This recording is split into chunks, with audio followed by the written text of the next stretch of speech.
Okay, so you're probably wondering why are we still having this conversation surrounding why differentiation of instruction now?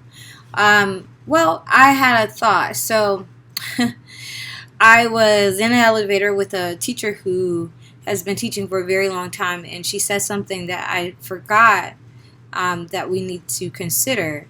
It's been pictured. We had our picture day the first week of school, actually second week of school. We're into the third week, and then we have benchmark requirements that had to be done by Friday. So she said, "Well, I just want to teach. When am I just going to be able to teach?"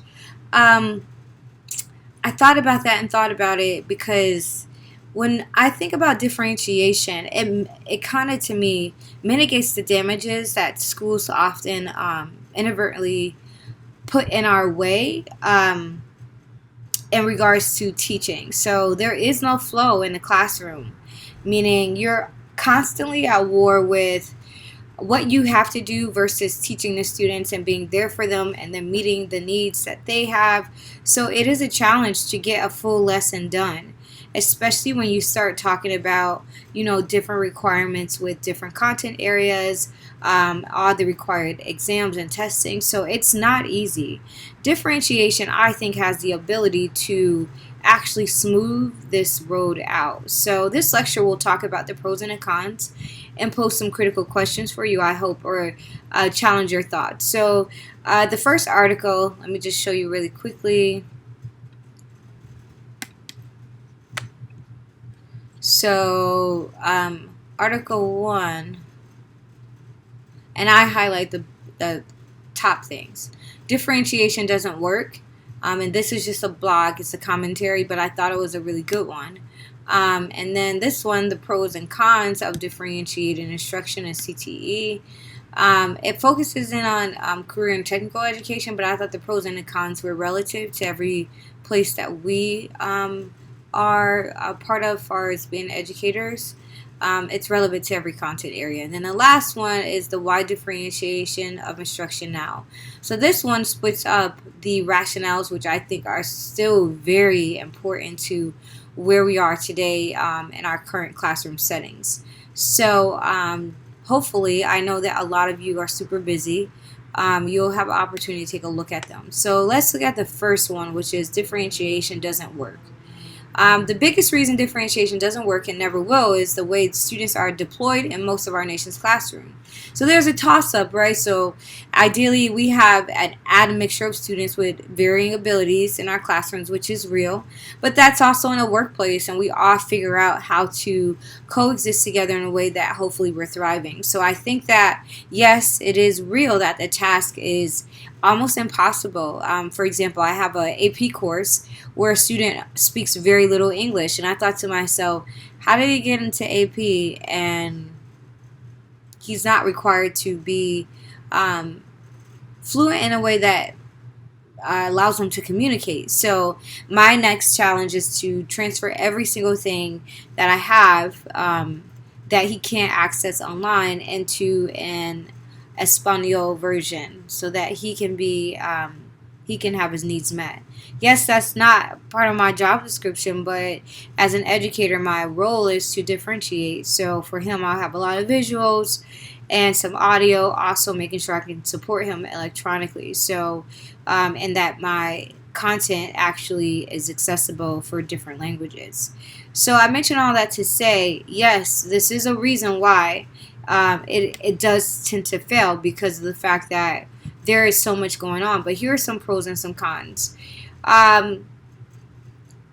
You already know that it allows for flexibility, teacher creativity. I don't know necessarily if No Child Will Be Left Behind because I think the craziest thing I've done is create a book study. I had a literature circle of books that were 8 books because I had a student that was reading at like a first or second grade level when he was in the 6th grade. Now, he wasn't left behind, but he didn't meet the standards. So according to the standards, by the time he got out, he was able to get to at least the 6th grade level. He may have been considered left behind. So that is a little bit tricky. Individualized learning plan, I think is possible. It's the potential of differentiation. However, it is definite difficulty to achieve. Some of the cons, it is a tougher workload for teachers, and we all know that. Time constraints. I just told you the schedule crazy thing. Like, they haven't normed our schedules. They do that August the 3rd, but it's still pretty crazy in regards to trying to make sure that you're meeting the needs of each student. Children learn at different paces, which is true. So if you're like me, I have a 50-minute block. It's not a lot of time to do a lot of things. Lack of schedule. And then there are some other lists that Vision Launch has created, and I didn't go over those. So why would you do it? With all these things, you're already working twice as hard. If you haven't sold your prep, I'm pretty sure you probably will, because there are different deficiencies within the hiring pool, and also deficiencies with or gaps in how many teachers that are there in your school. So like for our school, I sold my prep because someone else needed to sell their prep, our DC, to get 2 more ninth grade classes. Crazy. Why is this crazy? Well, on top of me having 1,000 things to do outside of school, as we all do, I am now one prep down, and usually that belongs to the school. So, and AP is like standard. Is standard.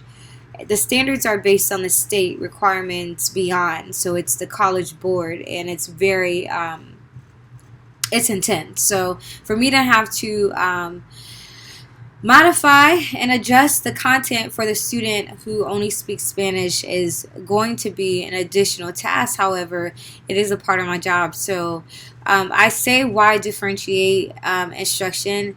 But these 5 things I thought were critical for us to consider. So to meet the needs of diverse learners. Number 2, to meet legal mandates. So the legal mandates part is what we kind of explore within the next course. But we have some responsibilities that we cannot ignore, especially if a student has a 504 IEP. We are mandated to follow those requirements. Also, to be ethical and implementing democratic values. I think the ethical part is important. Democratic values, what you think they are, might vary. And also to dispel myths that abound in education, and to be more effective in teaching all students. I think gradually you can get to a place where you can differentiate. But I think you will never get to a place where you are all the way full in differentiation crazy at a high level. I think that takes time. And I also think the mastery of the lesson, the mastery of the level that you're teaching. So for example, the first year you have no clue. You're learning and adjusting and adapting to the curriculum and content like the students are. However, I think a second time teaching it gives you a different perspective, and so does a third time. But then it also gives you recycled content and recycled lessons. So I'm not sure if it's a good thing to keep those lessons, or if it's a good thing to not consider changing, but at least you'll be familiar with the grade level itself and the pace of it. So I think differentiation is possible. I think that it matters, and I think that you should dare to differentiate. And this is just a personal opinion coming from another teacher. However, do it in small modifications, as I've suggested before. You don't have to conquer the world in one day. You can literally do small things like allowing visuals, a lot more visuals for students who are ESL, or adding your choice boards, or adding your menus of different options for students.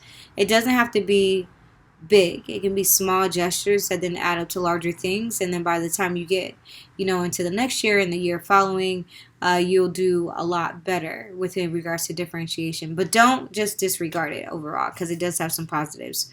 Okay, this wraps up our course. I have enjoyed this course. I've learned so much from all of you, and also from the things that you've shared in regards to differentiation. If you're able to join us for the next class, I'm looking forward to that. If not, I wish you well on your journey.